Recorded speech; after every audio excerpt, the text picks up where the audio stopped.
नमस्कार साथियों, कैसे हैं आप सब। आशा करता हूँ अच्छे होंगे, स्वस्थ होंगे। दोस्तों आज की वीडियो में हम लोग डिस्कस करने जा रहे हैं प्रैक्टिस सेट नंबर 10 को। तो उम्मीद है कि आप सभी ने पीडीएफ को टेलीग्राम से डाउनलोड कर कर उसको लगा लिया होगा और आप सभी का कितना मार्क्स आ रहा है दोस्तों कमेंट के माध्यम से एवं ग्रुप में ज़रूर शेयर करें ताकि औरों को भी मोटिवेशन मिल सके। तो चलिए शुरू करते हैं। आज का हमारा पहला क्वेश्चन है, भारत में कोयले के भंडार और उत्पादन से संबंध में सबसे अमीर राज्य कौन है। तो देखिए दोस्तों, ऑप्शन के अनुसार देखेंगे तो हमारा सही उत्तर जो हो जाएगा वह झारखंड हो जाएगा। क्या झारखंड? ऑप्शन नंबर ए हमारा सही है। और ये आंकड़ा जो है दोस्तों 2022 का है। क्या अप्रैल 2022 के अनुसार जो है दोस्तों झारखंड जो है यह भंडारण में, कोयले के भंडारण में सबसे अधिक है। तो ऑप्शन नंबर ए हमारा सही हो जाएगा। एवं दूसरा स्थान जो है वह उड़ीसा का है। किसका? उड़ीसा का। एवं तीसरा स्थान जो है छत्तीसगढ़ का। इसको भी आप याद रखिएगा। अब बात करें दोस्तों कोयला का, तो कोयला कैसा स्रोत है दोस्तों? तो कोयला जो है एक परंपरागत ऊर्जा का स्रोत है। और कोयले जो है 4 प्रकार के होते हैं। कितना? 4 प्रकार के। एंथ्रासाइड, बिटुमिनस, लिग्नाइट एवं पीट। तो एंथ्रासाइड जो है दोस्तों ये सबसे शुद्ध कोयला होता है और एवं बिटुमिनस जो है समान प्रकार का कोयला, और लिग्नाइट को हम लोग भूरा कोयला भी कहते हैं। इतना आप याद रखिएगा। अगला प्रश्न है, बिहार के खाली स्थान जिले में नागी बांध स्थित है। तो नागी बांध जो है दोस्तों बिहार के जमुई जिले में, किस जिले में? जमुई जिले में स्थित है। यानी ऑप्शन नंबर ए जो हमारा बिल्कुल सही है। और यह कहाँ दोस्तों? तो यह झाझा, जमुई का जो झाझा प्रखंड है इसके अंतर्गत ये पड़ता है। और नागर नकटी जो है दोस्तों ये प्रवासी पक्षी के लिए, किसके लिए? प्रवासी पक्षी के लिए बहुत ही प्रसिद्ध है। तो इसको भी आप याद रखिएगा। वही दोस्तों बांका में, तो बांका में जो हमारा सबसे प्रसिद्ध जो है मंदार झील है। कौन? मंदार झील है। इसको भी आप याद रखिएगा। वहीं दोस्तों बात करें नवादा में सबसे प्रसिद्ध जो है, तो नवादा का ककोलत का झरना जो कि बहुत ही प्रसिद्ध है बिहार में। तो इसको भी आप लोग याद रखिएगा। भारतीय संविधान का कौन सा भाग संविधान की आत्मा कहलाता है? तो संविधान की आत्मा जो है दोस्तों किसे कहा जाता है? तो यह जो है प्रस्तावना को कहता है, यानी कि उद्देशिका को। और अनुच्छेद 32 में, क्या? अनुच्छेद 32 में डॉक्टर भीमराव अम्बेडकर ने, किसने? डॉक्टर भीमराव अम्बेडकर ने, जिन्हें संविधान का जनक या पिता कहा जाता है, उन्होंने दोस्तों संविधान की प्रस्तावना को आत्मा कहा है। क्या? आत्मा कहकर पुकारा है। ऑप्शन नंबर बी जो हमारा वह बिल्कुल सही हो जाएगा। और दोस्तों एनकी पे एन एन ए पालकी वाला ने प्रस्तावना को संविधान का परिचय पत्र कहकर भी संबोधित किया गया है। किसने? और प्रस्तावना कहाँ से लिया गया दोस्तों? तो प्रस्तावना जो है यह अमेरिका से लिया गया है। कहाँ? अमेरिका से। इसको भी आप याद रखिएगा। चलते हैं अगले प्रश्न की ओर। ग्रामीण महिलाओं के बीच बचत को बढ़ावा देने का निम्न में से कौन सी योजना का उद्देश्य है? तो ग्रामीण महिला के बीच बचत को बढ़ावा देने के लिए जो योजना सरकार ने लॉन्च किया दोस्तों वह कौन सी? तो महिला समृद्धि योजना। तो ऑप्शन नंबर सी जो हमारा सही हो जाएगा। और इसका उद्देश्य क्या है दोस्तों? तो ग्रामीण की जो वयस्क महिला है वो अपने गांव या पंचायत स्तर पर जो डाकघर है उसमें खाता खोलकर कम से कम 300 रुपये जमा वर्ष में कर सकती हैं। इस तो ऑप्शन नंबर सी हमारा सही हो जाएगा। कौन सा कानून कार्य क्षेत्र में महिलाओं को आर्थिक हितों की रक्षा के लिए करता है? तो देखिए दोस्तों, तो ये कौन सा है? तो समान परिश्रमिक अधिनियम 1976। ऑप्शन नंबर डी जो है वह हमारा सही हो जाएगा। और इसी जो दोस्तों इसी के अनुसार जो है महिलाओं को आर्थिक हितों की रक्षा की जाती है। इसको भी आप याद रखिएगा। और दोस्तों तो एक एक सबको आप लोग को सूचना भी दे दें कि छठ के बाद हम लोग जो है टेलीग्राम पर डेली सेट डिस्कशन का क्यूज भी रखेंगे, ताकि जो आज आप सेट आप आज सुबह आपने जो सेट लगाया है उसको रात में सोने से पहले एक बार क्यूज के माध्यम से रिवाइज कर लिया जाए, ताकि वो हमेशा के लिए हमारे दिमाग में स्टोर हो जाए। तो टेलीग्राम चैनल को से ज़रूर जुड़ जाइएगा दोस्तों। और यूट्यूब चैनल पर हम लोग जब एग्ज़ाम का डेट घोषित हो जाएगा उस समय जितना भी सेट आपने लगाया है उसका मैराथन वीडियो दे देंगे, ताकि जितना भी सेट अभी तक हम लोग लगा रहे हैं बिहार पुलिस का वो जल्दी से क्यू रीजन हो जाए, ताकि एग्जाम में हम लोग बेहतर से मतलब आप लोग बेहतर से बेहतर परफॉर्म कर सकें। तो टेलीग्राम चैनल को से ज़रूर जुड़ जाइए और यूट्यूब चैनल से को भी सब्सक्राइब कर लीजिएगा दोस्तों, ताकि भविष्य में आपको फायदा हो। अगला प्रश्न हमारा, 2020 में जारी किए गए हरित पथ मोबाइल ऐप का उद्देश्य क्या है? तो हरित पथ मोबाइल ऐप का जो उद्देश्य है दोस्तों वो राष्ट्रीय राजमार्गों पर वृक्षारोपण का निरीक्षण करना। ऑप्शन नंबर डी जो हमारा वह सही हो जाएगा। और यह ऐप जो दोस्तों कब? तो 2020 में लागू हुआ है। कब? 2020 में लॉन्च हुआ है। इसको भी आप याद रखें। और इसको किसने लॉन्च किया दोस्तों? तो यह ऐप जो है परिवहन एवं राजमार्ग मंत्रालय द्वारा लॉन्च किया गया है। अगला प्रश्न है, निम्नलिखित में से किस सेलिब्रिटी को यूनिसेफ के बाल अधिकार अभियान के सेलिब्रिटी अधिवक्ता के रूप में 2020 में नियुक्त किया गया है? तो यह किसे गया है? तो 2020 में जो दोस्तों बाल अधिकार अभियान का जो सेलिब्रिटी यानी कि ब्रांड एम्बेसडर जो बनाया गया था वो आयुष्मान खुराना को बनाया गया था। किसके? आयुष्मान खुराना को। ऑप्शन नंबर डी हमारा सही हो जाएगा। अगला प्रश्न हमारा, मीर कासिम ने अपनी राजधानी मुर्शिदाबाद से कहाँ स्थानांतरित की थी? तो देखिए दोस्तों 22 अक्टूबर 1774 को 1764 को जो 1764 से पहले बंगाल क्या बोलते हैं मुंगेर की जो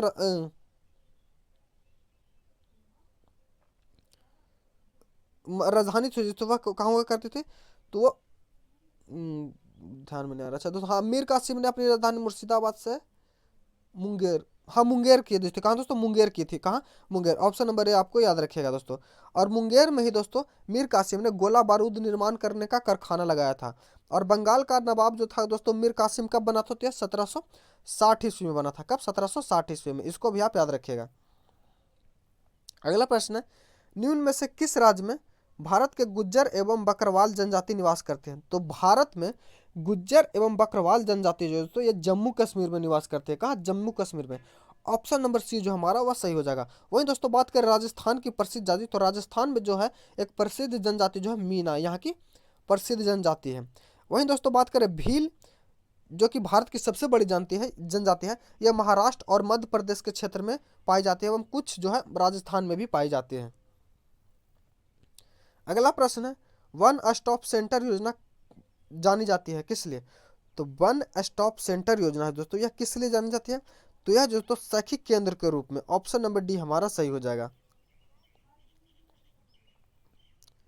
अगला प्रश्न है, भारत के राष्ट्रपति पर महाभियोग चलाने की प्रक्रिया किस अनुच्छेद के तहत की जा सकती है? तो भारत के राष्ट्रपति पर महाभियोग चलाने की जो प्रक्रिया है दोस्तों अनुच्छेद 61 के तहत की जा सकती है। ऑप्शन नंबर डी जो हमारा वह सही हो जाता है। और महाभियोग जो है दोस्तों संसद में कितना से पारित? तो 1/4 से पारित होना चाहिए। 1/4 सदस्यों का दोस्तों ये प्रस्ताव पारित होना चाहिए। और 14 दिन पहले ही इसकी सूचना राष्ट्रपति को मिल जानी चाहिए। इतना भी आपको याद रखना है।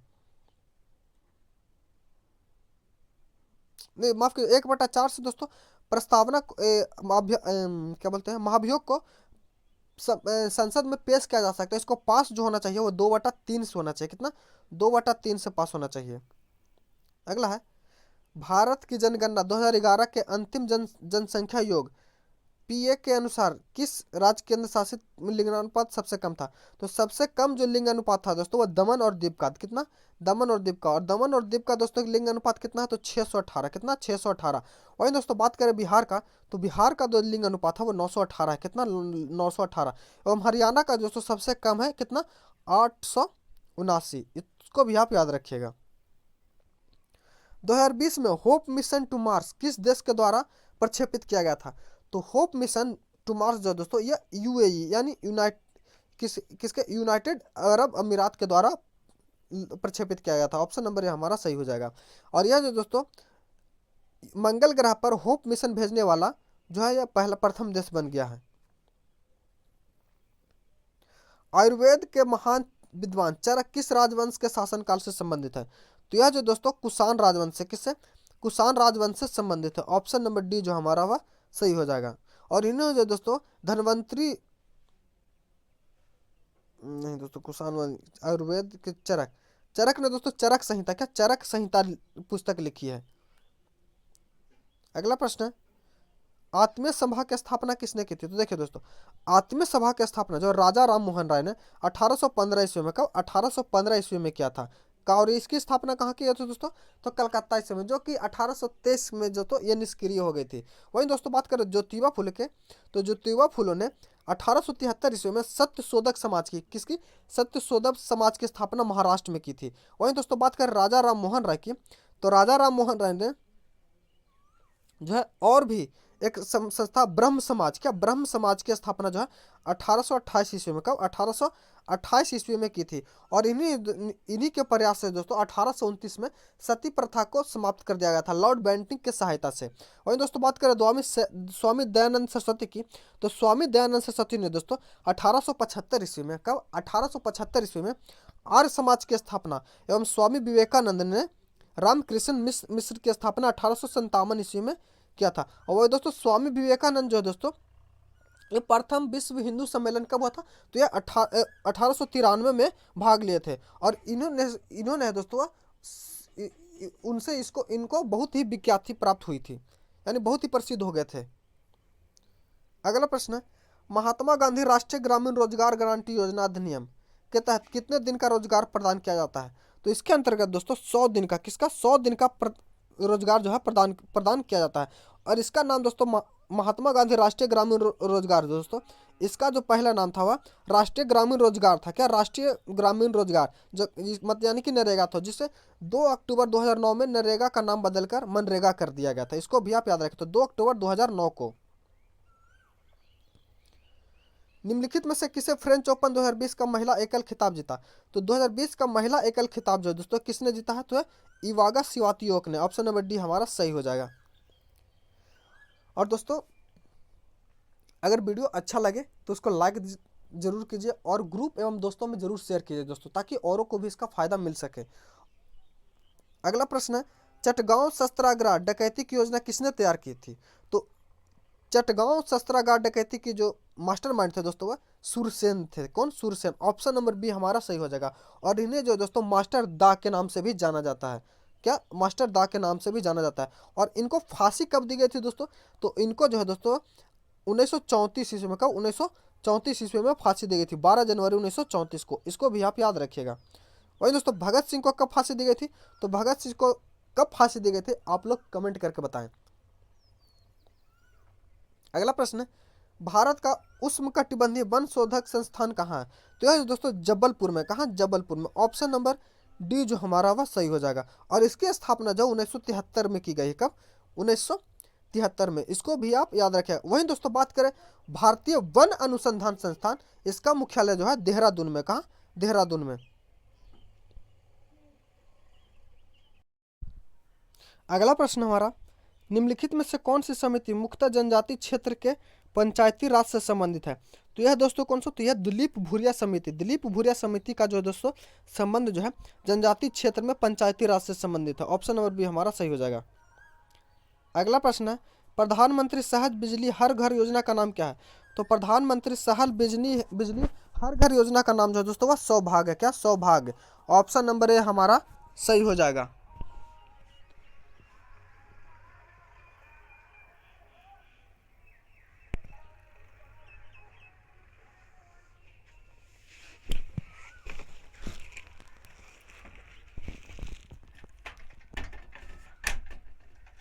अगला प्रश्न हमारा,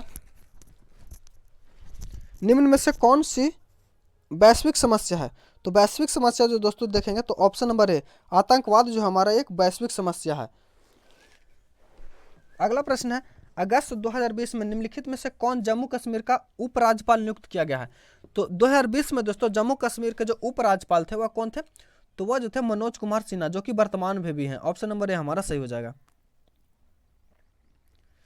निम्नलिखित में से किस नदी के तट पर हाइडेस्पेस का युद्ध हुआ था, तो यह जो दोस्तों किस नदी पर, तो यह दोस्तों झेलम नदी पर। किसके, झेलम नदी पर हुआ था। ऑप्शन नंबर डी जो हमारा वह सही हो जाएगा। और यह युद्ध जो दोस्तों 326 ईस्वी में, कब, 326 ईसा पूर्व जो है दोस्तों सिकंदर एवं पोरस के बीच हुआ था। और इस युद्ध में दोस्तों सिकंदर विजयी रहा था। तो ऑप्शन नंबर डी जो हमारा वह सही हो जाएगा। अगला प्रश्न है, बिहार के निम्नलिखित जिले में से कौन सा बिहार के नक्शे पर सर्वाधिक पूर्व में है, तो बिहार ऑप्शन के अनुसार देखेंगे तो बिहार के नक्शे पर जो सबसे पूर्व दिशा में जो है स्थित है वह किशनगंज है। कौन, किशनगंज। ऑप्शन नंबर ए हमारा सही हो जाएगा। भारत में नागरिक एवं मौलिक अधिकारों का संरक्षण कौन करता है, तो भारत में नागरिक एवं मौलिक अधिकारों का जो संरक्षण है दोस्तों वह सर्वोच्च न्यायालय। कौन, सर्वोच्च न्यायालय करता है। ऑप्शन नंबर बी हमारा जो है वह सही हो जाएगा। अगला प्रश्न है, निम्नलिखित में से कौन भारत का राज्य एनीमिया युक्त भारत सूचकांक 2020 के शीर्ष पर था, तो यह जो दोस्तों कौन है, तो एनीमिया युक्त में मुक्त भारत सूचकांक 2020 में दोस्तों सबसे शीर्ष पर जो था वो हरियाणा था। कौन? हरियाणा। ऑप्शन नंबर डी जो हमारा वह सही हो जाएगा। अगला प्रश्न है, राज्यसभा के पास लोकसभा के बराबर अधिकार है। तो राज्यसभा के पास लोकसभा के बराबर अधिकार है दोस्तों क्या? तो संविधान के संशोधन में। ऑप्शन नंबर ए हमारा सही हो जाएगा। ब्रिटिश ईस्ट इंडिया कंपनी की स्थापना कब हुई थी? तो ब्रिटिश ईस्ट इंडिया की कंपनी की जो स्थापना है दोस्तों 1600 ईस्वी में। कब? 1600 ईस्वी में हुई थी। ऑप्शन नंबर ए जो हमारा वह सही हो जाएगा। और इसी ने दोस्तों 1607 कब? 1607 ईस्वी में दोस्तों ब्रिटिश इंडिया कंपनी ने जो है अपना व्यापारिक कोठी कहाँ? सूरत में स्थापित किया था। कहाँ? सूरत में स्थापित किया था। 1607 नहीं 1608 में दोस्तों। कब? 1608 में, माफ कीजिएगा, 1608 में किया था। कब? 1608 में किया था। इसको भी आप याद रखिएगा। अगला प्रश्न है, टोबा झील स्थित है। तो टोबा झील तो दोस्तों एक कहाँ स्थित है? तो यह जो सुमात्रा में। कहाँ? सुमात्रा में स्थित है। ऑप्शन नंबर डी जो हमारा वह सही हो जाएगा। अगला मैथ का प्रश्न है दोस्तों, दो अपेक्षाकृत सिक्कों को उछाला जाता है तो इसके चित आने की प्रायिकता क्या होती है? तो चित आने की जो प्रायिकता जो तो 3/4 हो जाएगा। अगला प्रश्न है, आज मंगलवार है तो 79 दिन के बाद मतलब 79 दिन के बाद क्या होगा? तो देखिए दोस्तों, तो यह जो विषम संख्या है तो इसको जब सॉल्व करेंगे तो इसको जो हमारा आंसर आ जाएगा वह शुक्रवार आ जाएगा। ऑप्शन नंबर सी हमारा सही हो जाएगा। अगला प्रश्न है, सर्वश्रेष्ठ एवं सबसे आवश्यक विकल्प का चयन कीजिए। एक पेड़ में हमेशा होते हैं, तो एक पेड़ में दोस्तों हमेशा जो है जड़ होते हैं। क्या जड़ होते हैं? कभी कभी पत्ते नहीं होते तो पतझड़ के मौसम में फल भी नहीं होते, शाखाएं भी कभी कभी नहीं होती है, लेकिन जड़ जो हुआ हमेशा रहते हैं। अगला प्रश्न है, ये किसी काम को करने की गति बी से आधी है, यानी एक ए और बी का जो काम करने का एफिशिएंसी है दोस्तों वह बी अगर 2 करता है तो ए 1 करता है, 1:2 है। यदि ए तथा बी किसी काम को 18 दिन में, तो यानी ए प्लस बी मिलकर किसी काम को 18 दिन में कर रहे हैं तो ए अकेला, तो ए की एफिशिएंसी कितनी है दोस्तों? 1। और ए प्लस बी के दोनों को जोड़ेंगे 2, तो 18 × 3 करेंगे तो ए का हमारा निकल जाएगा, तो 18×3 = 54। तो ऑप्शन नंबर ए जो हमारा वह सही हो जाएगा। अगला प्रश्न है, प्रथम n प्राकृत संख्याओं का माध्य क्या होगा? तो प्रथम n प्राकृत संख्याओं का फॉर्मूला होता है दोस्तों n+1/2। तो n कितना है दोस्तों? 11 एवं +1, तो 11 को 12 में भागा देंगे दोस्तों तो हमारा आंसर आ जाएगा 6। ऑप्शन नंबर बी जो हमारा वह सही हो जाएगा। इसको सॉल्व करेगा दोस्तों बहुत ईजी है। इसको सॉल्व करेगा सिर्फ सिंबल को रिप्लेस करना है, तो इसका जो आंसर हमारा आ जाएगा वह ऑप्शन नंबर बी जो हो जाएगा सही हो जाएगा। अगला बोल रहा है दोस्तों, यदि उत्तर पश्चिम दक्षिण बन जाए और दक्षिण पश्चिम पूरब बन जाए तो इस प्रकार दक्षिण क्या बनेगा? तो देखिए दोस्तों, हम देखेंगे कि उत्तर पश्चिम दक्षिण बन रहा है तो कितना डिग्री घूम रहा है दोस्तों? तो लेफ्ट घूम रहा है। कितना डिग्री? तो 45 और 90, 45 और 90 कितना? 135 डिग्री लेफ्ट घूम रहा है। तो दक्षिण को अगर 135 डिग्री लेफ्ट घुमाएंगे हम लोग तो हमारा क्या हो जाएगा? तो उत्तर पूर्व आंसर आ जाएगा। क्या? उत्तर पूर्व। ऑप्शन नंबर डी हमारा सही हो जाएगा। देखिए दोस्तों, ये जो हमारा हो गया उत्तर पश्चिम, ये जो दोस्तों 45 डिग्री इधर घूम रहा है और फिर उसके बाद 90 डिग्री घूम रहा है, तो इसको अगर हम 90 डिग्री इधर घुमाएंगे और फिर 45 डिग्री, तो हमारा आंसर जो है ये उत्तर पूर्व आ जाएगा। अगला प्रश्न है, एक दिन में घड़ी की सुइयां आपस में कितनी बार मिलती है? तो एक दिन में घड़ी की सुइयां आपस में जो दोस्तों 22 बार मिलती है। कितनी बार? 22 बार मिलती है। इसको भी आप ध्यान में रखिएगा। अगला है, 27, 24, 21 का कौन सा प्रथम पद ऋणात्मक पद है? तो देखिए दोस्तों, ऋणात्मक पद निकालने का तो इसमें दोस्तों एपी का फॉर्मूला लगेगा। क्या? एपी का फॉर्मूला। एपी का कौन सा फॉर्मूला लगेगा दोस्तों? तो ये कौन सा लिखा है? A plus N minus 1 into D. इसके अनुसार आप सोल्व करेंगे तो ऑप्शन के अनुसार ऑप्शन नंबर -B3 जो हमारा वह सही हो जाएगा। अगला प्रश्न है, एक जलाशय घनाभ के रूप में है जिसकी चौड़ाई 20 मीटर है एवं जलाशय में 18 किलोमीटर पानी हटाया जाता है, तो जल स्तर 15 किलोमीटर नीचे आ जाता है, तो जलाशय की लंबाई क्या है? तो देखिए दोस्तों, सिंपल है।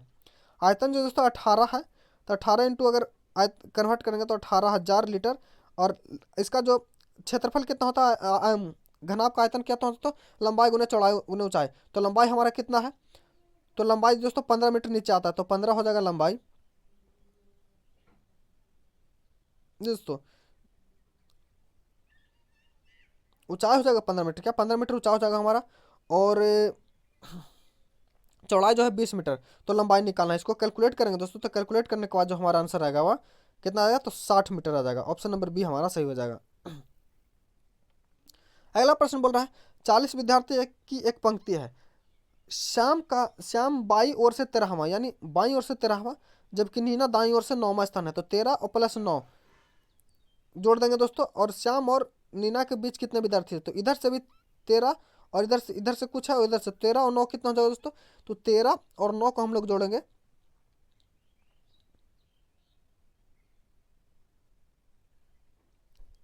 इसका कैसे होगा दोस्तों, 13,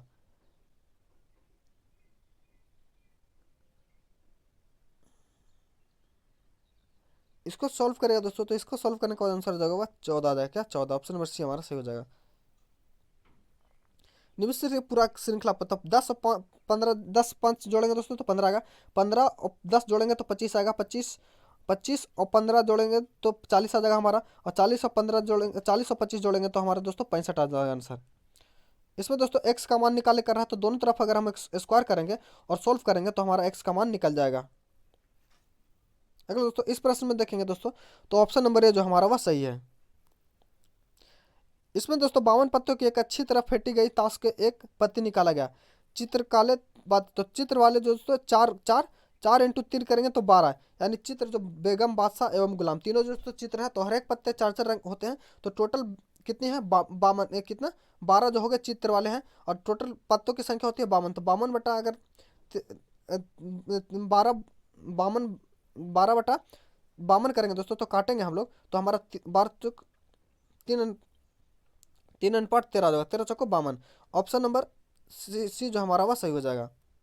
इस प्रश्न में देखिएगा दोस्तों, तो B2, उसके बाद बी के बाद C3 दोस्तों, उसके बाद D4 है, तो ऑप्शन नंबर बी जो हमारा वह सही हो जाएगा। अगला प्रश्न, एक व्यक्ति यात्रा में दैनिक 360 रुपये है, यदि यात्रा 4 दिन बढ़ता है तो उसमें दैनिक व्यय तो कटौती कितनी करनी, तो यात्रा का वास्तविक क्या है, तो यह जो हमारा सॉल्व करेगा तो इसको जो आंसर आ जाएगा दोस्तों कितना आ जाएगा, तो 20 दिन आ जाएगा दोस्तों। ये भी बहुत ईजी है दोस्तों, इसको सॉल्व करेगा तो फ्रैक्शन में तोड़ दीजिएगा, उसके बाद कैलकुलेट करिएगा, तो इसका जो आंसर आ जाएगा हमारा, यह आ जाएगा कितना, 4800। इसका रीजनिंग को सॉल्व करेगा दोस्तों, तो ये भी बहुत ईजी है, तो इसको भी सॉल्व कर लीजिएगा। तो देखो दोस्तों, तो इसका जो आंसर ऑप्शन नंबर डी जो हमारा वह सही हो जाएगा।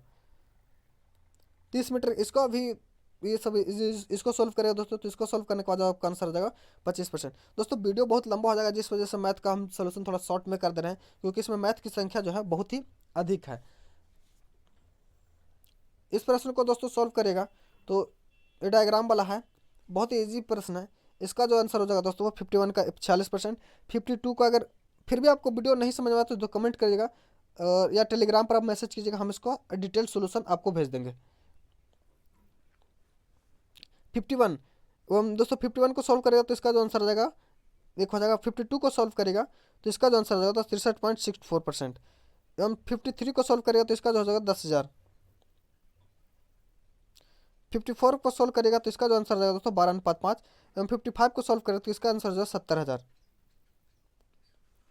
अगला दोस्तों, निम्नलिखित में से किस वैज्ञानिक को 2 बार नोबेल पुरस्कार से सम्मानित किया गया, तो 2 बार से नोबेल पुरस्कार से सम्मानित किया जाने वाली जो वैज्ञानिक है दोस्तों वो मैडम क्यूरी। क्या madam Curie, option number B जो हमारा वह सही हो जाएगा। और मैडम क्यूरी को 1903 में और 1911 में 2 बार जो है इन्हें नोबेल पुरस्कार मिला है, ऑप्शन नंबर बी जो हमारा सही हो जाएगा। वहीं दोस्तों अल्बर्ट आइंस्टीन की बात करें तो इन्हें कब मिला है दोस्तों, तो अल्बर्ट आइंस्टीन को 1921 ईस्वी में, कब 1921 ईस्वी में नोबेल पुरस्कार मिला है, इसको भी आप याद रखिएगा। मूली एक स्थानांतरित है क्या, तो मूली जो दोस्तों एक स्थानांतरित क्या है, तो यह जो है जड़ है। क्या जड़, ऑप्शन नंबर ए हमारा सही हो जाएगा। निम्न में से कौन सा रोग विषाणुजनित है, तो ऑप्शन के अनुसार देखेंगे तो एड्स जो हमारा वह विषाणुजनित है। क्या एड्स जो हमारा विषाणुजनित है। एड्स का फुल फॉर्म में होता है दोस्तों एक्वायर्ड इम्यूनो डिफिशियंसी सिंड्रोम, और यह जो किस वायरस से फैलता है, तो ये HIV वायरस, जिसका फुल फॉर्म होता है ह्यूमन इम्यूनो वायरस। कि निम्न तंतु में से कौन सा जंतु एक परितंत्र में एक समय से अधिक पोषण स्तर में प्रवेश कर सकता है, तो यह जो है कौन, गोरैया। निम्न में से कौन सा गैर पारंपरिक स्रोत है, तो गैर पारंपरिक स्रोत जो दोस्तों ऑप्शन के अनुसार देखेंगे तो वायु जो हमारा वह सही हो जाएगा। अगला प्रश्न है, सूर्य सहित सभी तारों में ऊर्जा का स्रोत क्या है, तो सूर्य सहित सभी तारों में ऊर्जा का स्रोत जो है वह क्या है, तो हीलियम नाभिक को हाइड्रोजन नाभिक जो है दोस्तों हीलियम में नाभिकों में संलयन होता है, ऑप्शन नंबर सी हमारा सही हो जाएगा। निम्न में से 3R पर्यावरण रक्षा से जुड़ा है, तो यह किससे जुड़ा है? तो यह दोस्तों रेड्यूस, रिड्यूस और रिसाइकल से। ऑप्शन नंबर ए हमारा सही हो जाएगा। किस क्षेत्र में योगदान के लिए ग्रेंडर मॉडल जाने जाते हैं? तो ग्रेंगर मेंडल का जो संबंध है दोस्तों वो अनुवांशिकी से है। किससे? अनुवांशिकी से। ऑप्शन नंबर ए जो हमारा वह सही हो जाएगा। निम्न में से कौन सी गैस की वजह से अम्ल वर्षा होती है? तो अम्ल वर्षा जो दोस्तों किसके? तो सल्फर डाइऑक्साइड और नाइट्रोजन ऑक्साइड। तो ऑप्शन नंबर देखेंगे दोस्तों, ऑप्शन नंबर सी हमारा सही हो जाएगा। व्यावसायिक तौर पर अमोनिया बनाई जाती है, तो व्यावसायिक तौर पर जो अमोनिया बनाए जाते हैं दोस्तों वो किस विधि से द्वारा? तो हैबर विधि द्वारा। ऑप्शन नंबर डी हमारा सही हो जाएगा। आलू का कंद एक रूपांतरित है, तो आलू का कंद जो दोस्तों एक रूपांतरित क्या है? तो यह एक तना है। ऑप्शन नंबर बी हमारा सही हो जाएगा। अगला प्रश्न है, निम्नलिखित में से कौन सा अम्लीय माध्यम में पोटेशियम आयोडाइड से आयोडाइड शीघ्रता से मुक्त करेगा? तो यह कैसे करेगा दोस्तों? तो यह दोस्तों सभी माध्यम से। ऑप्शन नंबर डी हमारा सही हो जाएगा। अगला प्रश्न है, ग्रीन हाउस प्रभाव निम्न में से किससे संबंधित है? तो देखिए दोस्तों, ग्रीन हाउस प्रभाव जो दोस्तों एक किससे संबंधित है? तो ऑप्शन के अनुसार देखो तो ये ग्लोबल वार्मिंग से। ऑप्शन नंबर डी हमारा सही हो जाएगा। अगला प्रश्न बोल रहा है, पानी का घनत्व किस तापमान पर सर्वाधिक होता है? तो पानी का घनत्व जो सर्वाधिक होता है दोस्तों वह किस पर? तो 4 डिग्री सेंटीग्रेड पर। ऑप्शन नंबर ए हमारा सही हो जाएगा। अगला प्रश्न बोल रहा है दोस्तों, विश्व स्वास्थ्य संगठन मुताबिक पेयजल में फ्लोराइड की मात्रा जायज है तो कितनी? तो फ्लोराइड की मात्रा दोस्तों 1.5 ppm होना चाहिए। ऑप्शन नंबर ए हमारा सही हो जाएगा। एपरीन का रासायनिक नाम क्या है? तो एपरीन का जो दोस्तों रासायनिक नाम है वह क्या है? तो एसिटिक सैलोफिल अम्ल है। ऑप्शन नंबर बी हमारा सही हो जाएगा। कार्बनिक अम्ल है तो दोस्तों, तो कार्बनिक अम्ल हमारा कौन सा है? तो कार्बनिक अम्ल जो है दोस्तों C6H5OH। ऑप्शन नंबर सी हमारा जो है वह सही हो जाएगा। विश्व ओजोन दिवस कब मनाया जाता है? तो विश्व ओजोन दिवस दोस्तों वह 16 सितंबर को। कब? 16 सितंबर को मनाया जाता है। ऑप्शन नंबर ए हमारा सही हो जाएगा। और पहला विश्व ओजोन दिवस कब मनाया गया था दोस्तों? तो यह 1995 ईस्वी में मनाया था। कब? 1995 ईस्वी में। इसको भी आप याद रखिएगा। समान नेत्र रेटिना पर बनने वाले प्रतिबिंब होते हैं, तो समान नेत्र रेटिना पर बनने वाले प्रतिबिंब जो होते हैं दोस्तों वह कैसे होते हैं? तो वास्तविक एवं उल्टा होते हैं। वास्तविक एवं उल्टा। ऑप्शन नंबर सी हमारा बिल्कुल करेक्ट है दोस्तों। वर्गीकरण की आधार इकाई क्या है? तो वर्गीकरण का जो आधार इकाई है दोस्तों वह क्या है? जाति। क्या? जाति। ऑप्शन नंबर डी जो हमारा वह सही हो जाएगा। और वर्गीकरण का अध्ययन क्या कहलाता है? तो वर्गीकरण का जो अध्ययन है वो टैक्सोनॉमी कहलाता है। क्या? टैक्सोनॉमी कहलाता है। और वर्गीकरण का जनक किसे कहा जाता है? तो वर्गीकरण का जनक जो दोस्तों अरस्तु के एवं आधुनिक वर्गीकरण का जनक जो है तो लिनियस को कहा जाता है। किसे? लिनियस को कहा जाता है। पसीने में समानता उपस्थित खनिज लवण होते हैं, तो पसीने में समानता जो क्या मौजूद होता है? तो सोडियम क्लोराइड मौजूद होता है दोस्तों। तो ऑप्शन नंबर सी जो हमारा वह सही हो जाएगा। अगला प्रश्न बोल रहा है, रक्त का हृदय की ओर विपरीत प्रवाह निम्नलिखित में से कौन सी रक्तका में प्रभाव होता है? तो यह कौन सा होता है दोस्तों? तो सीरा। ऑप्शन नंबर सी जो हमारा वह सही हो जाएगा। निम्न में से कौन सी वायुमंडलीय परत रेडियो संचार में मदद करती है? तो रेडियो संचार में जो मदद करती है दोस्तों वो कौन? तो आयन मंडल। कौन? Ion Mandal. Option number A जो हमारा वह सही हो जाएगा। एवं सारी मौसमी घटनाएं जो होती है दोस्तों वह क्षोभ मंडल में होती है। किसमें? क्षोभ मंडल में। वही दोस्तों बात करें वायुमान, वायुयान किस मंडल में उड़ता है? तो वायुयान जो है दोस्तों वह समताप मंडल में उड़ता है। इसको भी आप याद रखिएगा। अगला प्रश्न बोल रहा है दोस्तों, किसी पदार्थ का क्वथनांक दाब में वृद्धि के साथ क्या करता है? तो किसी पदार्थ का क्वथनांक जो तो दाब अगर वृद्धि करेगा तो उसका दाब में तो उसका क्वथनांक में दोस्तों बढ़ेगा। क्या? बढ़ेगा। ऑप्शन नंबर ए जो है हमारा वह सही हो जाएगा। द्विबीजपत्री पादप पर्ण होता है, तो द्विबीजपत्री का जो पादप पर्ण होता है दोस्तों वह कैसा होता है? तो वह दोस्तों है पूर्ण पृष्ठधारी। ऑप्शन नंबर ए जो हमारा वह सही हो जाएगा। आगम शब्द अनेकों अर्थ में से कौन सा प्रकट करता है? तो आगम शब्द के अनेकार्थ जो तो कैसा प्रकट करता है? तो ये जो दोस्तों वो आना अज्ञान शास्त्र। ऑप्शन नंबर सी हमारा सही हो जाएगा। निम्नलिखित में से बसंत का पर्यायवाची नहीं है, तो देखेंगे दोस्तों ऑप्शन के अनुसार बसंत का जो पर्यायवाची हमारा जो है कलानाथ नहीं होगा। क्या? कलानाथ होगा। कलानाथ जो है दोस्तों चंद्रमा का पर्यायवाची शब्द है। किसका? चंद्रमा का। ऑप्शन नंबर सी जो हमारा वह सही हो जाएगा। निम्नलिखित में से धनुष का पर्यायवाची शब्द नहीं है, तो धनुष का पर्यायवाची शब्द जो देखेंगे तो दोस्तों ऑप्शन के अनुसार दोस्तों तो मेदिनी जो है हमारा नहीं होगा। ऑप्शन नंबर ए जो हमारा कलेक्ट दोस्तों मेदिनी, क्योंकि दोस्तों मेदिनी जो है वह पृथ्वी का पर्यायवाची शब्द है। किसका? पृथ्वी का पर्यायवाची शब्द है। इसको भी आप याद रखिएगा। अगला प्रश्न है, कौन सा विलोम शब्द युग उपयुक्त है? तो इसमें जो दोस्तों ऑप्शन नंबर है अंतर अंदर, यह जो हमारा उपयुक्त है। निम्नलिखित में से किसे अमित शब्द का विलोम क्या है? तो अमित का विलोम क्या हो जाएगा दोस्तों? तो अमित का जो विलोम हो जाएगा परिमित। ऑप्शन नंबर बी हमारा सही हो जाएगा। अगला प्रश्न बोल रहा है कुलांगर शब्द में उचित वाक्यांकों का चयन कीजिए। तो इसमें दोस्तों चयन करेंगे तो ऑप्शन नंबर ए जो हमारा वह सही हो जाएगा। अगला प्रश्न है निम्नलिखित में से शुद्ध शब्द का चयन कीजिए। तो ऑप्शन के अनुसार देखेंगे तो शुद्ध चयन जो है दोस्तों ऑप्शन नंबर बी जो हमारा वह सही हो जाएगा। अगला है निम्नलिखित में से वर्तनी की दृष्टि में सही शब्द क्या है? तो वर्तनी की दृष्टि में सही शब्द दोस्तों वह परिणीति है। कौन? परिणीति। अगला प्रश्न है निम्नलिखित में से नाव का पर्यायवाची नहीं है। तो ऑप्शन के अनुसार देखेंगे तो नाव का जो पर्यायवाची हमारा नहीं है वो क्या होगा? तो वह दोस्तों तड़ाग। क्या? तड़ाग। ऑप्शन नंबर सी जो हमारा वह सही हो जाएगा, क्योंकि यह जो दोस्तों किसका पर्यायवाची है?